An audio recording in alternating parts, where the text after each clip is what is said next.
Neste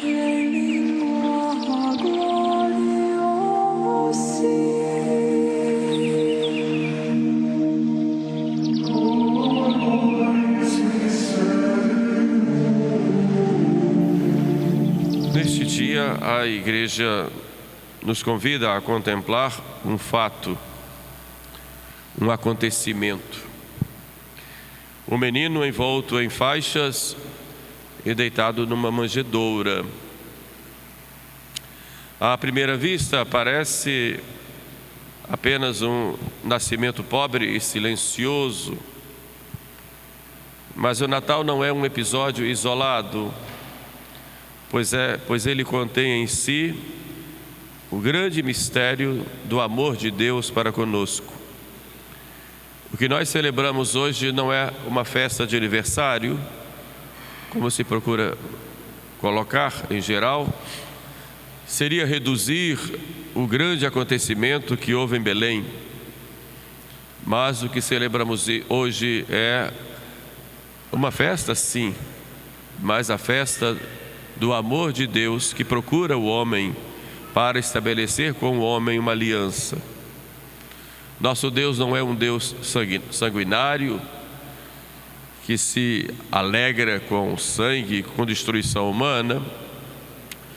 Não é um Deus destruidor ou um Deus vingativo, ou um Deus que estabelece com os homens uma relação comercial, que cobra dos homens o louvor e a honra em troca de favores.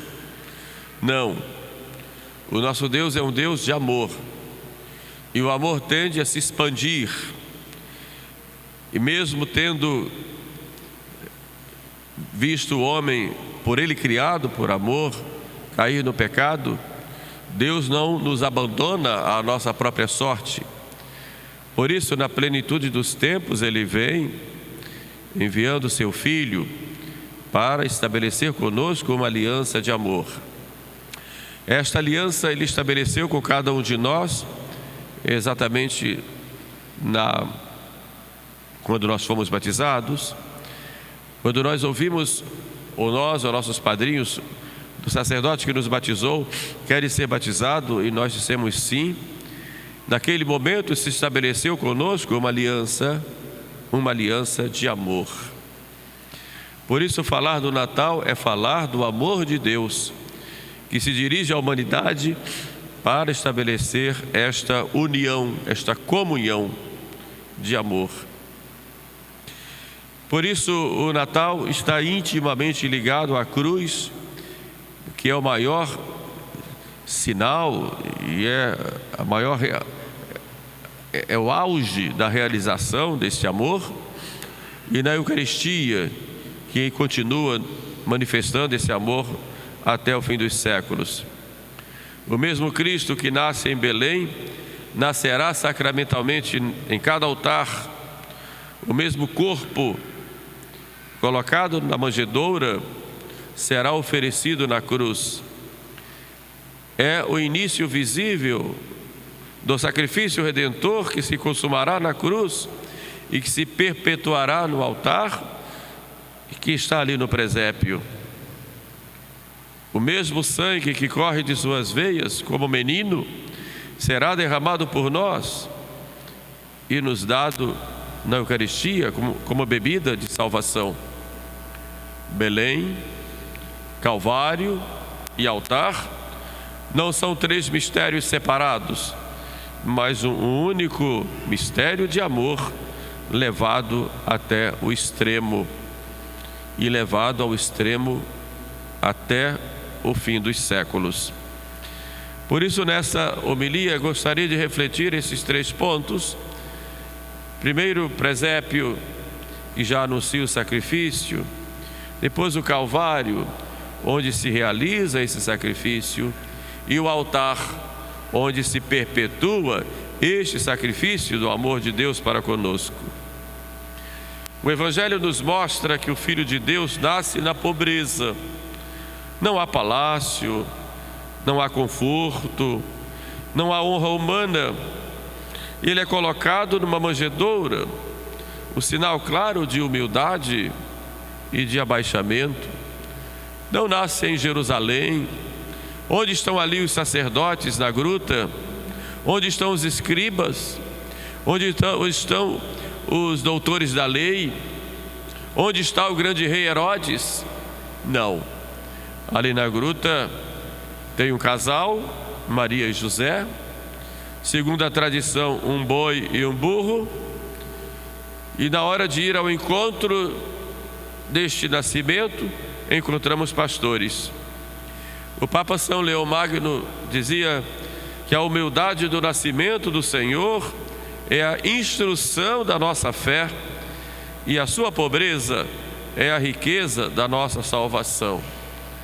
Belém nos ensina, Belém nos instrui, Belém nos mostra o que é mais importante na vida humana.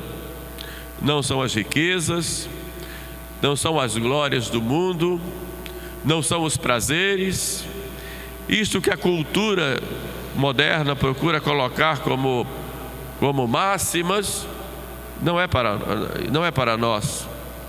Belém nos ensina que nós vamos contra a cultura dominante, quando a cultura nos impõe o poder, o prazer e o dinheiro como razões para a vida. Não, tudo isso passa. Belém nos ensina que é na pobreza, na simplicidade, na humildade, no despreendimento das coisas do mundo que encontramos a verdadeira paz, a verdadeira alegria e a felicidade. Mas a quem Cristo quer conquistar? Onde Ele quis nascer? Santo Afonso escreve: Jesus escolheu nascer pobre para conquistar os corações humildes e afastar os soberbos. Desde o primeiro instante de sua vida, Jesus começou a sofrer e a se oferecer por nós. E quem vai ao encontro de Jesus? A quem os céus anunciam esta boa nova? Eis que vos anuncio uma boa nova que será uma grande alegria para todo o povo. É que na cidade de Belém nasceu o Salvador, o Cristo, o Senhor. A quem são ditas essas palavras? Não ao Sinédrio, não ao templo de Jerusalém, com toda a sua majestade, não. Essas palavras são ditas aos pobres pastores, homens simples, desprezados pelo mundo, mas ricos de humildade. Não discutem, não exigem sinais, simplesmente admirados com aquela visão, dizem uns aos outros: vamos a Belém e vejamos o que o Senhor nos preparou. E como ouvimos no Evangelho de hoje, foram às pressas, correndo, porque quem encontra esse tesouro corre. Quem encontra Cristo corre a seu encontro. Quem encontra a alegria de estar com o Senhor, deixa tudo. Vamos a Belém e vamos com pressa e vejamos o que o Senhor nos preparou. Hoje também Jesus quer nascer nos nossos corações. Hoje também a igreja nos apresenta Jesus Cristo, porque a nossa fé é a fé nele, porque a quem devemos amar, numa linguagem mais moderna, por quem nós devemos nos apaixonar e deixar tudo, porque vale a pena. O mundo te eleva, o mundo te põe nas alturas, o mundo te louva, mas também te humilha. Quando tu não quiseres mais fazer o que o mundo te propõe, o mundo te derruba. Os prazeres do mundo dão sensações boas, uma felicidade aparente, fruto de fantasias, mas quando tu chegas à realidade, tu vês que não podes fazer mais nada e que aquilo tudo foi em vão. O mundo te oferece muitos bens, muito conforto, muitas facilidades. E é bom que nós as tenhamos, desde que saibamos usar bem. Mas nada disso traz a verdadeira alegria, traz a verdadeira felicidade. Procuremos, por exemplo, nos melhores hospitais do Rio de Janeiro, ou nos melhores hospitais do mundo. Vamos àquelas camas, aqueles leitos, aquelas UTIs, com todos os aparelhos mais sofisticados, onde se gastam milhões para se manter. E o que é que nós vamos ver? Vamos ver pessoas iguais a nós, iguais, frágeis, vulneráveis, dependentes. Por quê? Porque apesar de todos os bens materiais, o homem continua na sua pequena condição, na sua fragilidade, na sua pobreza. Por isso, abaixem o orgulho, abaixem o orgulho, abaixem a sede desordenada de prazer, de poder e de dinheiro. Abaixem, digam não. Eu quero algo muito maior. É lá na gruta que eu vou encontrar esse tesouro que é Jesus. Mas esse tesouro já me chama a atenção para a dor, para o sacrifício. As faixas que envolvem o menino já vão me recordar os panos do sepulcro. A pobreza do presépio já antecipa o despojamento da cruz. A madeira da manjedoura já me aponta para a madeira do Calvário. São Gregório de Nissa dizia: aquele que nasce envolto em faixas prepara-se para ser envolvido nos laços da morte, para libertar o homem da corrupção. Natal não é apenas ternura. Natal já é o início consciente da nossa redenção. Conta-se que São Francisco de Assis, ao preparar o primeiro presépio, chorava ao ver o menino Jesus deitado na palha. E quando lhe perguntavam o porquê, ele respondia: choro porque ele nasceu para morrer por mim. Então, o nascimento de Cristo, Belém e Calvário estão muito próximos. O menino de Belém nasce para ser Cordeiro de Deus. Os anjos cantam glória, mas esse canto ecoará anos depois no silêncio do Calvário. Lá no Horto das Oliveiras, nós temos um anjo não cantando, mas um anjo consolando. O presépio já contém o anúncio da cruz. As faixas que envolvem o menino lembram os panos do sepulcro. E no Natal, Cristo começa a sua oblação. No Calvário, ele consuma essa oblação. Mas é o mesmo amor, a mesma entrega, o mesmo Cordeiro. Maria Santíssima acompanha todo esse mistério. Ela que o oferece ao mundo em Belém, oferece-o novamente ao Pai aos pés da cruz. Maria acompanha sempre esse mistério. Em Belém, ela nos dá Jesus. Na cruz, ela dá Jesus ao Pai. E ela, como mãe, participa da dor de Jesus, participa da nossa redenção. Assim, Maria se torna o grande modelo de toda alma que quer receber e oferecer a Cristo. E Santo Agostinho exprime com muita profundidade: o mesmo Cristo que foi colocado na manjedoura, foi suspenso na cruz, nasceu para sofrer e sofreu para nos salvar.